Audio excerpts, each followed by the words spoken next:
Ek gaan 3 gedeeltes vir julle lees en dan gaan ons ietsie oor dit sê. Ek het al oor meeste van hulle al gesels, maar ek wil hierdie 3 goed by mekaar sit. Dit is 'n boodskap wat ek dikwels wanneer ek mense trou, hierdie woorde met hulle deel. En elke keer dan sê ek vir hulle, dis woorde van die lewe. Want ons huwelike is deel van ons lewe. Ons gesinne is deel van ons lewe. Ons verhoudinge daar buitekant, dis ons lewe. En dit gaan oor God wat ons gemaak het en hoe hy met hierdie mense werk. En as ware vir ons sê, doen net so. Hy wys hoe hy werk met sy skepsele. En dan roep hy ons om net so te werk. En dan die laaste gedeelte wat ons gaan lees, om vir ons te sê, wat is die voorwaarde om by hierdie gehoorsaamheid uit te kom. Nou goed, die eerste gedeelte is in Psalm 139, vers 13 en vers 14. Het bly vir my hierdie kosbare goed as 'n mens oor jouself dink. Wie is ek? Wat is ek werd?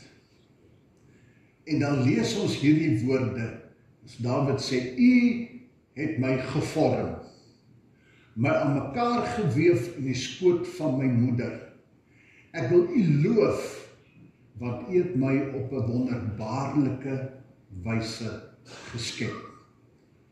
U het my gevorm, my aan mekaar geweef in die skoot van my moeder. Ek wil U loof, want U het my op 'n wonderbaarlike wyse geskep. Nou staan eers by hierdie gedeelte stil. In die wêreld waarin ons lewe, is een van die groot probleme wat 'n mens dikwels optel in verhoudinge, en of mense daar buitekant kan vorder en hoe hulle oor hulle selfgevoel, gaan dit oor my selfbeeld. Hoe sien ek myself? Die eerste plek waar hierdie selfbeeld begin bou word, is in ons ouerhuise. En is dikwels so hartseer, dat dinge sommer daar al skeef loop. En dikwels, omdat ons nie mooi dink nie. Miskien was ons al self oor hierdie goed skuldig, as die kinders iets aanvang en jy sê, Pieter, ek weet nie waar het ek jou gekry nie, weet jy, jy's net ongelooflik, onmoontlik. En dan wonder hy Pieter oor homself. Ai, ek dink nie, ek is so wat wonders nie, pa of ma of oupa of ouma, wat vir my sommer duidelik stel, weet jy, jy's maar net nie op standaard nie. Dis die eerste prentjie. As ons vir hulle sê, weet jy maak liewe Jesus se hart baie seer, dan begin hy al sommer vroeg al wonder, of hy ooit goed genoeg sal wees. En so loop die pad. So kom hierdie kinders, hulle kom in die skool, hulle land by 'n onderwyser of 'n onderwyseres wat op 'n spesifieke manier met hulle praat. En vir hulle prentjie kry, ek is nie goed genoeg nie, ek is minder. Hier is seker kinders wat die juffrou uithaal en aanprys, ek kry so dwars antwoord. As oupa en ouma met die kinders praat, dan is daar party van hulle wat mos die gunsteling is, en hulle kom gou agter, hierdie een is die een, ek is maar die enetjie wat my agterspeen suig. Ek sit met 'n prentjie wat so ongelooflik afbreekend kan wees. Hierdie kinders sit met hierdie prentjie vir die res van hulle lewe. Dit is die goed wat bou na die eerste fases van wie is ek. Die hele lewe, kom ons in die skool, dan doen ons sport en ons speel, ek onthou op die laerskool hier pause, dan speel ons rugby, dan kom almal by hulle saam speel, staan hier en 2 sterk ouens word gepik, en dan sê jy kies een, jy kies een, jy kies een. So kies ons, dan bly die een of twee oor en sê jy, ag jy vat som hierdie hele lot, hulle is in elk geval useless. En dan dink ek oor hierdie goed. Dominee André Kok was seker een van die intelligentste predikante wat ek in my lewe leer ken het. Ongelooflike intelligente man. Maar 'n man wat uit 'n arm gesin uitkom en wat baie knoue weg het. Ek en hy baie dae gesels. En ek onthou hy vir my vertel het, een van die goed wat die seerste gemaak het, hy sê my pa was arm. Hy sê, wou so graag rugby speel, maar hy het 'n bietjie van 'n klein voet en die tokse pas nie. Hy het nie geld vir tokse nie. Al die ander ouens se tokse wat oud is te groot. Maar het so gebeur het, ou goed kry toe eendag 'n paar tweedehandse tokse. En hy speel met die goed en toe dit te klein word, toe sê hy, jy kan dit nou kry. Hy sê, toe dag hy, nou kan ek ook gaan rugby speel. Hy sê, maar goed is te groot, maar ek trek styf vas en ons land op die rugbyveld, begin so 'n bietjie hardloop en so aan, en die onderwyser het 'n paar dinge gedoen, en toe op 'n stadium, toe kies hy so min of 2 spanne, en hy sê, wel, as julle kan maar gaan, julle sal toch nooit kan rugby speel. Hy sê, nou kyk jy die ding so met droom, verpletter. Hy sê, so loop ek deur die veldjie op pad huis toe, en ek vat hierdie tokse, en hy sê so grove woord toe, weet jy goed aan die bos. En ek het nooit weer opgedaag vir sport of iets van die aard nie. Was net nie goed genoeg nie, ek sou het nooit maak nie. En sy hele lewe lang was hy nooit 'n ou wat gemaklik was met ander ouens nie. Het altyd hierdie ding oor hom gehad, wat voel hulle vir hom? Ons was 'n klomp predikante in die dorp. En hy het hoeveel kere gesê, hy het hom nooit 'n afnaweek gevat nie. Die ouens wat in sy gemeente was, weer nooit 'n afnaweek gevat nie. Toe vra ek hom, hoekom doen ek nie? Toe sê hy, want niemand wil my help nie. Hy het 'n paar keer gevra, dan die ouens elke keer 'n groot verskoning. Toe sê hy, hulle wil nie help nie. Ek het hulle nie nodig nie. En ek het met hom 'n ooreenkoms aangegaan, ek en toe het ons program lang voor die tyd uitgewerk, dan het ek vir hom sê, hierdie is die sondagoggende wat ek nie preek nie, laat weet my, dan help ek jou uit. Dit is goed wat in 'n groot mens, so intelligent, so begaaf, sy lewe vir altyd vasgesteek het. Ek is nie goed genoeg nie, en hierdie ouens wil my nie help nie. En dit het gemaak dat hy altyd so half van 'n afstand tussen hom en ander mense gehad het. Want hy het vir homself veiligheid gesoek in 'n afstand. Iemand wat eintlik kon uitstaan en soveel werk was, en kon wees, soveel weier in die kerk en in die samelewing. Dan gaan ons in die vrouens kom by al hierdie vroue tydskrifte, die Sari en die Rooi Rose en al hierdie goed, dan die prentjie van die volmaakte vrou of die volkome vrou, of so moet jy, sis moet jy, en 'n mens probeer vir jouself sê, ek moet probeer om dit, probeer dat, vir al die vrouens is so sensitief oor hierdie goed, want die looks en hierdie prentjie wat ons het, is so belangrik. Jy weet, 'n man kan met so sny oor die gesig as hulle is breed aantreklik, maar 'n arme vrou is geskenk. En dit is 'n bietjie dit of bietjie dat, daar is 'n ander prentjie in. En ek probeer, en ek vergelyk myself. En dikwels kom sê mens vir jouself, ek wens, ek was 'n bietjie mooier, bietjie langer, bietjie slimmer, bietjie meer so, bietjie meer dit. Want mense behandel my op 'n spesifieke manier. En so gebeur het dat ons dikwels so onnatuurlik is. Want ek probeer heeltyd om iets vir mense te wees wat ek glo hulle wil hê.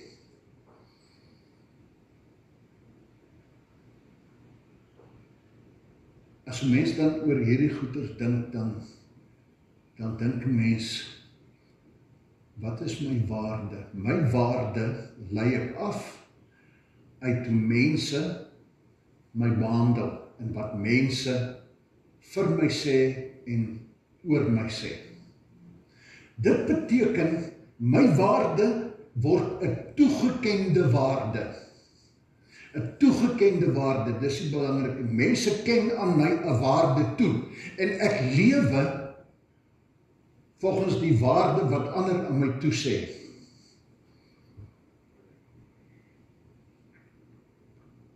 Jare gelede kom ek een aand daar in Oberholzer van huisbesoek af en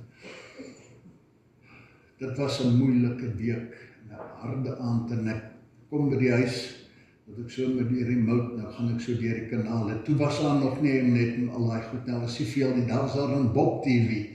So partykeer was daar 'n storie of iets anderster en so soek ek naderhand by Bob TV en terwyl ek so by die deur staan, besef ek, was daar die oomblik, die moment wat die Here in my lewe bepaal het. Daar staan 'n groot swart Amerikaanse prediker daar. Nou, hier in die Pinksterkerk, ons met die groot stemme, dan sit hulle mense mos altyd hier agterop die verhoog. En hy sê hierdie ding, hy kom by hierdie gedeelte, ek vang net die stukkie in die boodskap. Toe sê hy, so lank in my lewe, en ons bestaan in hierdie kerk, as mense 'n probleem het, dan het ek en hierdie raad van my bymekaar gekom en dan gaan sit ons saam en ons bedink 'n antwoord vir hierdie mens wat bankrot na ons toe kom en kom raad soek. En dan dink ons saam en dan gee ons nou ons mening en 'n raad hoe behoort hulle te doen om beter af te wees. En skielik besef ek, as ek die res van hierdie psalm lees, ek lees Psalm 103 oor al hierdie goed, die mens in sy swakheid, besef ek, bankrot mense kom na bankrot mense toe wat bankrot raad gee.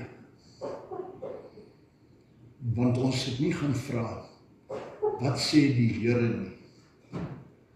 Ons is in beheer van ons wêreld. Bankrot mense kry bankrot raad by bankrot mense.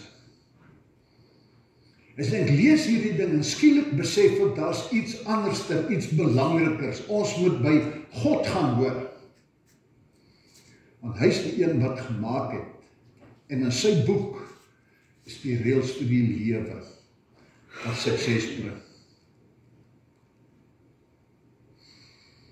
En daarom moes ons leer in ons koppe om te sê, daar's nou twee waardebepalings. Toe hierdie gedeelte lees, toe lees ek, God het my gevorm in my moederskoot aan mekaar geweef. So wat is my waarde as ek nou lees? Dan sien ek my eintlike waarde is nie wat mense van my sê nie. Dis 'n toegekende waarde van bankrot mense, maar my waarde is 'n ingebore waarde wat God in my ingesit het toe hy my in my moeder se skoot aan mekaar geweef het. So wie is ek? Ek is kosbaar. Deur God self aan mekaar geweef, 'n goddelike skepsel.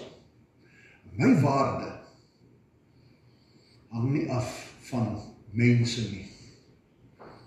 En daarom is dit nodig dat ons dikwels in ons wêreld en ons lewe gaan stilstaan op 'n punt en onsself opnuut vra, na wie luister ek? Waarna luister ek? Daar's so baie stemme wat oor 'n leeftyd vir my kom punte toeken het. Maar die groot stem, die belangrikste stem, waar ons dikwels nie, omdat ons nie moeite doen, genoeg moeite doen om te sê, praat met my nie, wat ek my Bybel oopmaak en my Bybel gaan lees en hoor wat God sê nie. Ons hol na mense toe en ons luister na mense en ons gee vir hulle mag oor onsself en ons sluk als wat hulle sê. Jy het in my dae as jy 'n ding verkeerd gedoen het, dan skeer jy 'n bladsy uit, jy begin voor, of jy vat Tipp-Ex en jy verf hom toe. Vandag is dit so lekker, alles het 'n delete knop. Jy kan alles wegvat. As jy 'n boodskap besig is om te stuur vir iemand en dink nee, dit gaan nie goed nie, dan delete jy. As jy ding wil skryf op jou rekenaar, dan highlight jy ding en sê delete, maak dood. En ek dink dis die een ding wat ons moet leer om die delete knoppe in ons lewens te begin gebruik. En die baie stemme wat ons gehoor het, wat op ons lewens kom skryf, dat ons daai goed gaan sê, delete, vee uit, is nie waar nie. Dis nie God se stem. En alles wat mense sê, en alles wat die prentjie wat hulle vir ons gegee het, en wat ek gesluk het, en wat maak dat ek minder dink het oor myself, wil hierdie gedeelte vir ons sê, vee dit uit, want jy is kosbaar. Jare gelede, oor dieselfde gedeelte, lang na ek die dag na die pastoor of predikant of prediker geluister het, sit op die grens, en daar in daai basis, Oswelo, is daar 'n biblioteek. Ek is vreeslik lief vir stories lees, nou het ek goed so deurgelees, en terwyl ek in die biblioteek sien, kom ek op 'n preekbundel af, en daar is 'n preek opgeneem, wat Mariansson geskryf het. So daar in Suidwes op die grens kry ek Mariansson se boek, en daar kom die Here oor hierdie ding die tweede keer vir my praat, en sê, as ons dink oor goed, dan staan daar altyd, waar is dit gemaak? En waar dit gemaak is, bepaal vir ons die waarde. Nou vandag weet ons, as daar staan made in China, is dit maar redelik krap. Maar in my tyd was daar nie China nie, dit was made in Japan en made in Hong Kong. Kan julle ook mense onthou? Made in Japan, made in Hong Kong. As daar sit Japan, Hong Kong, dan het jy geweet, is hy speelgoed wat omtrent net hou vir 'n dag of wat by die huis, dan is hulle flenters. En daardie het jy gekyk vir made in Germany en made in England, donkie, daar was so plastiese karretjies wat jy gekoop het, hulle was in Germany gemaak. Jy kon daai goed so gedraai het, jy kan hulle getrap het, en jy hom los sal nie meer reg op. Dit was nou goeie goed, Germany.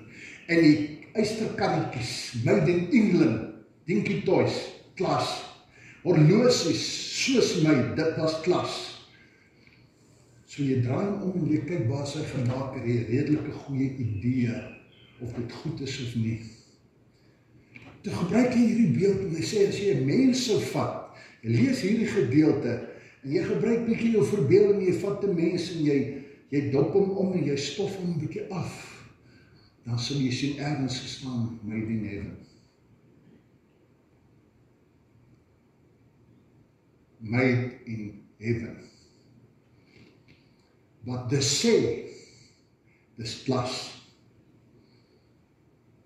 Dit is die belangrike eerste ding wat ek vanmôre vir jou wil sê, vir die res van jou lewe. Wie is ek? In die hemel gemaak, deur God self dra sy stempel. Dit is my roeping om dit te glo, na die beste van my vermoë te lewe. So ek het waarde, 'n ingebore waarde, toegekende waarde, die lied. Dit is die eerste belangrike. Dan kom ons by die tweede gedeelte. In Psalm 103. Nou hierdie Psalm skryf Dawid van God se genade. En oor hier goed, hy brei taamlik uit daarop, dan kom hy in die latere gedeeltes en dan sê hy wil nie vir ewig toornig bly nie. Hy wil ons nie vergeld vir ons ongeregtighede nie. Sy liefde vir ons is so groot as die afstand tussen die hemel en die aarde, en hy vat ons sondes van ons weg, so ver as die ooste van die weste is. Ek hou my gedagte dat julle stof is. So kyk God na die mens, en dis nou die belangrike ding. Hierdie kosbare skepsel wat hy gemaak het, hoe behandel God hom? Hy sê, ek weet, hulle is nie eystermannetjies nie, is nie rots nie, hulle is soos kleiosse wat maklik breek, hou in gedagte dat jy 'n stof is. Ek hou in gedagte, dis hoe ek jou gemaak het. Sodat jy in jou swakheid, Paulus sê, kan ontdek dat die krag is, dat jy in jou swakheid na jou God sal soek, sodat jy die ewige krag by hom sal ontdek. Hoe werk God met hierdie mens? Hy is nie volmaak nie, hy stof. Dan hoor ons hierdie 4 woorde, dis pragtige woorde, veral hierdie eerste 3, wat ons spesifiek oor wil praat. Barmhartig, genadig, lankmoedig. God sê, dis hoe ek met my mense werk. Ek hou in gedagte dat hulle stof is en hulle het hierdie goed nodig. God sê, ek bewys barmhartigheid. Barmhartigheid lees ons in so duidelik in die Here Jesus uiteengesit het as hy die verhaal vertel het van 'n barmhartige Samaritaan. As daar iemand langs die pad gelê het, is daar medelee en empatie en hy stop en hy versorg, hy los alles net daar, sy eie prentjie en sê, hier is iemand wat my nodig het en hy doen wat hy kan. En as hy gedoen het wat hy kan, dan gee hy vir die herbergier geld en hy sê, sorg verder vir hom. En as hy terugkom en jy het nog nodig gehad, dan sal ek met jou regmaak. So die eerste ding is dat die Here God kom by die mens, die feilbare stofmannetjie, en hy sê, ek het vir jou begrip, vir jou broosheid en breekbaarheid. En ek sal nie by jou verbygaan nie. Ek sal nie by jou verbygaan nie. Jy is te kosbaar. En hy sê, God is genadig. Nou genade, sit al hierdie gees so in jou kop. God gee geskenke. Dis wat genade is. God gee geskenke. God gee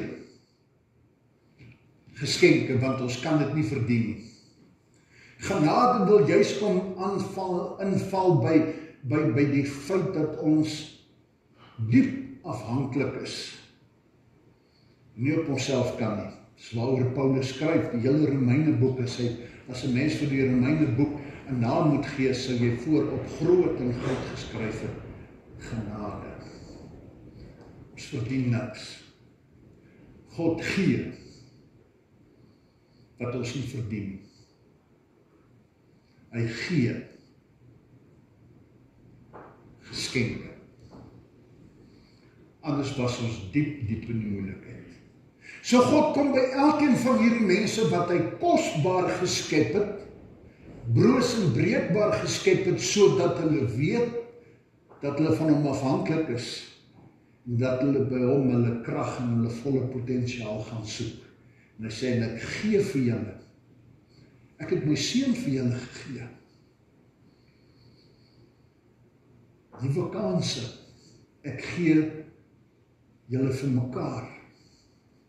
Om na mekaar om te sien. Geskenke. Genade. En dat ons op hierdie manier met mekaar werk. In ons verhoudinge, in ons huwelike, in ons families, is ons elkeen 'n mens met talle belangrike emosionele behoeftes. Elkeen van ons het nodig om te weet, ek word liefgehad. Elkeen van ons het liefde nodig. Elkeen van ons het bevestiging nodig dat ek belangrik is en dat ek tel. Ten spyte van. Elkeen van ons het aanmoediging nodig. Elkeen van ons het 'n stukkie bewondering nodig. Elkeen van ons het hierdie goed nodig om te weet, iemand stel belang, iemand vat my aan, iemand is saam met my, iemand glo in my, en iemand loop saam met my en ek is nie alleen nie.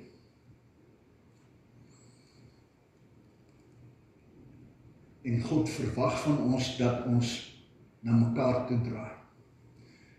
Daar is soveel tekste as jy in die Bybel dit gaan opsoek, dan tik jy net in mekaar.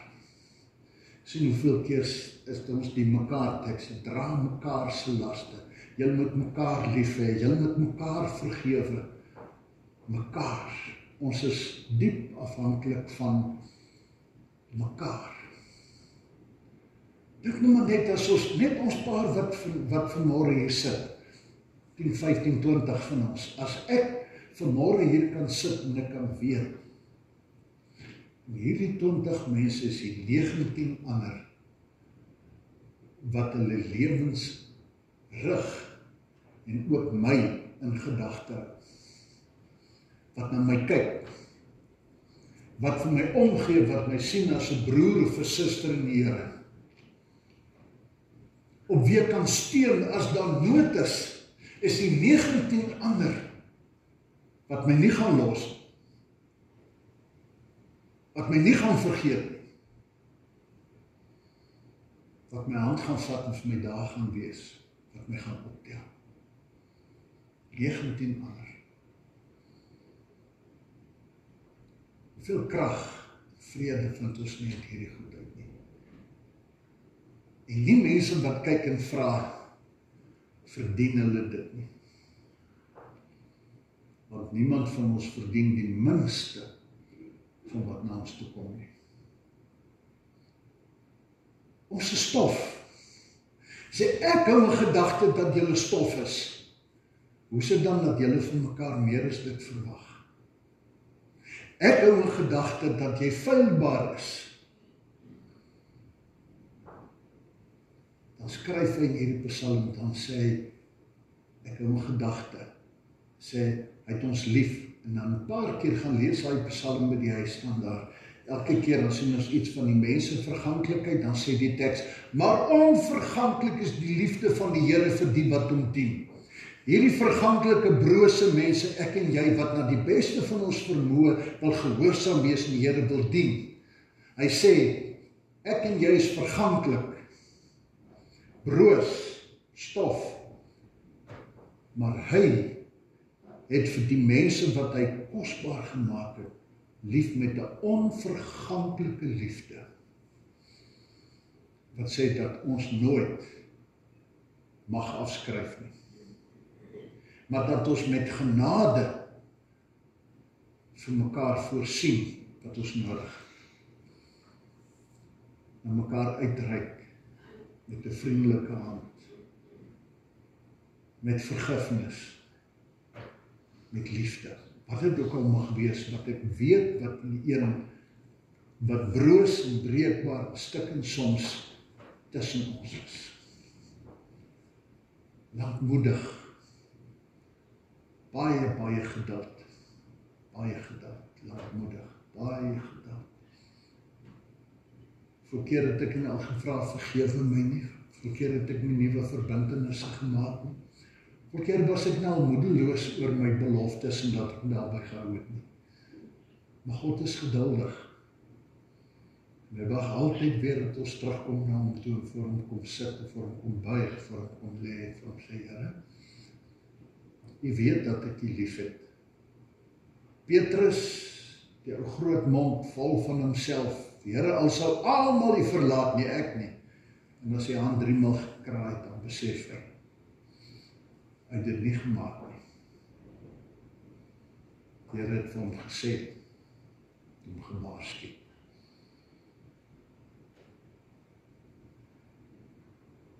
Vergifnis. Petrus, kom terug, want op jou geloof gaan ek my kerk bou. Dis hoe God werk met mense, met my en met jou, want hy sê, jy's kosbaar. Daarom sal ek nie by jou verbygaan nie. Daarom sal ek nie ophou om vir jou geskenke te gee nie. Daarom sal ek nie ophou om geduldig te wees nie. En as waar is so wil wil God van ons kom sê, jy is kosbaar en jy het jou behoeftes. En so het almal rondom jou. Ek hou in gedagte, gaan doen jy dieselfde. Ek gee, gaan doen jy dieselfde. As ons by die punt kom dat ons wil hê dit moet verdien met ons moeilikheid. Ek sê altyd by die huwelik, sê ek die dag as ek by daai punt kom en ek vra vir jou die vraag, beloof jy dat jy hom vir haar sal lief hê vir altyd en onder alle omstandighede, en jy sê ja, dan sê jy daarmee, ek beloof dat ek vir die res van my lewe vir jou daar sal wees en vir jou gee, wat jou in die eerste plek na my toe aangetrek het, toe ek jou lief gehad het, toe ek jou ondersteun het, toe ek jou aangemoedig het, toe ek vir jou al hierdie mooi dinge gesê het, ek beloof jou, ek sal nie by jou verbygaan nie. Ek sal jou grootste ondersteuner word. Ek sal jou aanmoedig. Ek sal jou vergewe. Ek sal jou handvat. Ek sal daar wees. Vir altyd en onder alle omstandighede. Kom ons by die derde deel. In 1 Korintiërs 13 vers 11 lees ek die vers wat vir my die kern is van dit alles. As al sulke mooi goed, ons kan tog so dramaties en melodramaties raak. En oor hierdie 1 Korintiërs 13 en sukkel sing daaroor. Maar daar's 'n groot ding wat sê, hoe kom ons by hierdie goed uit, by hierdie liefde? Hoe kry ons dit reg om te bly vergewe, om nie boek te hou nie, om aan te hou, om te respekteer, om aan te hou, om te gee, om aan te hou en aan te hou en aan te hou? Dan sê hy, toe ek 'n kind was, het ek gepraat soos 'n kind, gedink soos 'n kind, geredeneer soos 'n kind. Maar nou dat ek 'n man is ek klaar met die dinge van 'n kind. Dit niks te maak met manlik of vroulik nie. Dit sê toe ek 'n kind was, nou dat ek groot geword het. Ook nie groot geword het, grys of oud geword, nou dat ek volwasse geword het, maar dis waar dit gaan. As mense wat spierwit grys oud word en doodgaan, wat nog nooit groot geword het. Ons weet almal wat kinders gehad het, of kinders in die familie, wat kinders elke dag sien. As jy nou 'n meester manipuleerder wil soek, dan is dit 'n kind, 'n babietjie. Hulle word manipuleerders gebore. Of laat ek dit so sê, is die eerste ding wat hulle leer. As daai kleintjie daar lê en iets is ongemaklik of brand, dan skreeu hy. Dan kom hier 'n vee en soek baas dit, en smeer room aan. As ek lus is vir iets of ek is verveeld of alleen, dan skreeu ek, dan tel iemand op en pet my en dra my in. Tel my op dat ek die wêreld kan sien, sit 'n lekker ding in my mond. So as ek iets wil hê, dan skreeu ek net en 'n veekie kom.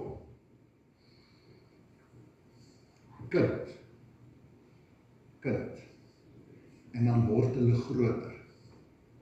En groot word, kom wanneer ek by die punt begin kom om te besef, hierdie veekie is my ma, my pa, my oupa, my ouma, die een wat vir my lief is, die een wat my versorg. Hierdie veekie is 'n mens net soos ek.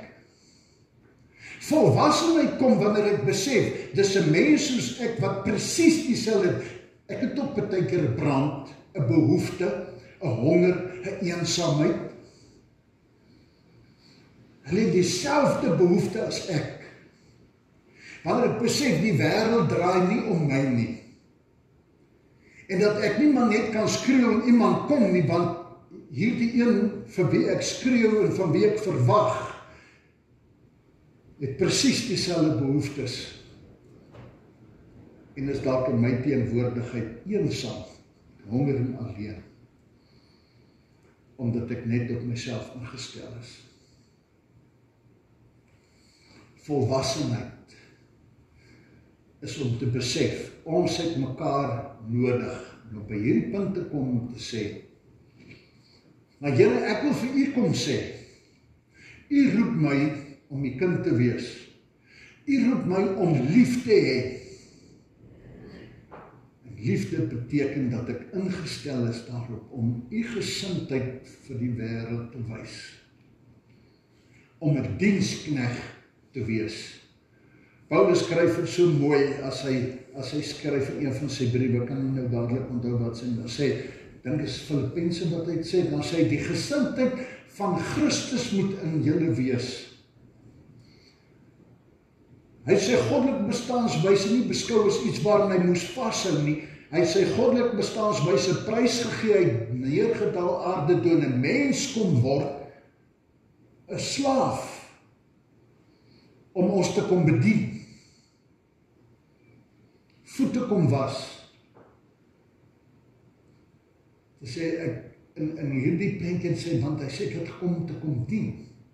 Ek het gekom om julle sondes te kom wegvat. Ek het gekom om vir julle die waarheid te kom leer. Ek het gekom om vir julle die pad te wys. Hy het kom dien. Hy het nie kom roem soek en aansien nie. Hulle wou hom koning maak en hy het gesê, nee, ek wil nie die koning wees nie. Ek soek nie die mag en die rykdom en die aansien nie. Ek het gekom om julle te kom dien. Ek wil die koning van harte wees, binnekant in jou. Ek wil my liefde in jou kom skryf, jou liefde mens kom maak. Hy kom dien. En hy roep ons om sy voorbeeld te kom volg. Die dienaar. Volwasse mense is dienaars. Dis nie mense wat in 'n stoel sit en die maand nie, en glo dat hulle verdien en dat die wêreld hulle skuld nie.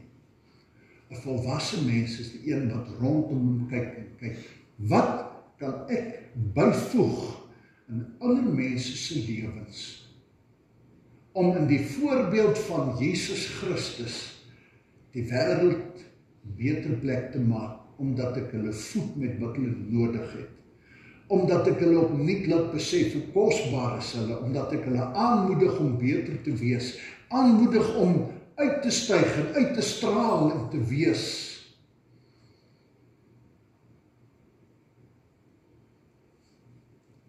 As ons geroep word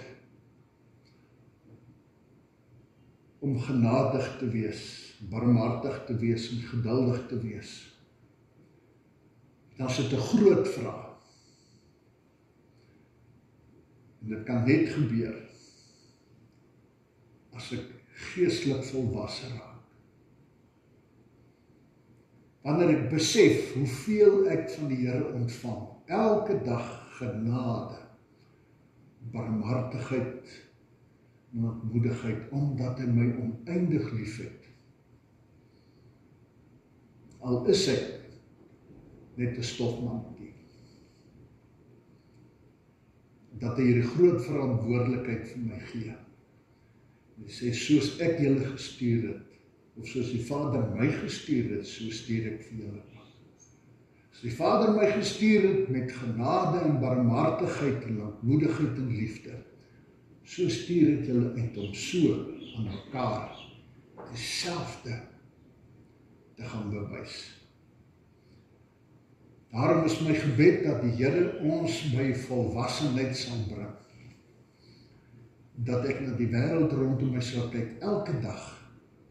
En vir elkeen na wie ek kyk, wie ek soms dalk afkyk, sal besef, dis in my hande, ook in my mag, om hulle op te tel. Met die liefde wat God het, wat in liefde en genade en barmhartigheid en lankmoedigheid in mense iets anders te bring. Maar God ons help, dat ons vreugde vind daarin om diensknegte te wees. Amen. Hemelse Vader, vir u goedheid kan ons nooit genoeg dankie sê nie. Ag Here, en dan wil ons saam met die psalmskrywer net kort beskryf, van sy liefde is daar geen einde nie, aan sy liefde is daar geen einde nie. 'n enkele woord of twee en by herhaling net te sê, aan u liefde, Here, is daar geen einde nie. Help ons om ons seëninge te tel. verstom te staan hoe baie ons het. Maar help ons, Here, dat U ons seën om tot seën te gaan wees, om U seëninge uit te deel. En help ons om 'n prentjie te kry, as ons 20 mense wat seëning in ons harte het, en ons is gehoorsaam, dan kan ons hierop uitstap en seker maak van 19 mense se seënende omgee, ook vir my. Dat ons besef watter krag ons het om uit te oefen, as ons besef as ons roep en ons hier uitgaan en dit net gaan doen. Dankie dat U ons so lief het, dat U in gedagte hou dat ons stof is. Dankie dat U ons so lief het, dat U ons nie wil vergeld vir ons ongeregtigheid nie. Dankie dat U ons lief het, so groot as die afstand tussen die hemel en die aarde is. Dankie dat U ook ons sondes wil wegvat van ons, so ver soos die ooste van die weste is. Dankie, Here.